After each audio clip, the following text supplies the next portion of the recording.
আসসালামু আলাইকুম রহমতুল্লাহি বারাকাতু। ভাই ও দোস্ত বুজুর্গ, এখন সারা দেশে ফানি, বিভিন্ন জায়গায় ফানি, সাপ, বিচ্ছু, বিভিন্ন জন্তু আমাকে আপনাদের প্রত্যেককে আক্রমণ করতে পারে। এই জন্য আমি আপনাদেরকে একটি দোয়া বলে দিতেছি। এই দোয়াটি হাদিসের মধ্যে এসেছে। রাসূল করিম সাল্লাল্লাহু আলাইহি ওয়াসাল্লাম বলেন, তোমরা এই দোয়াটা পড়বা।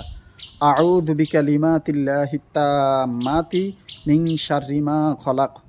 এই দোয়াটা যদি পড়ে তাহলে সকাল থেকে সন্ধ্যা পর্যন্ত, সন্ধ্যাবেলা ফুটলে সারা রাত আল্লাহ পাক রব্বুল আলামিন বিপদ আপদ থেকে, বিভিন্ন বিচ্ছু, সাপ বিচ্ছু থেকে, বিভিন্ন জঙ্গলি জানোয়ার থেকে আল্লাহ পাক রব্বুল আলামিন তাকে রক্ষা করবেন।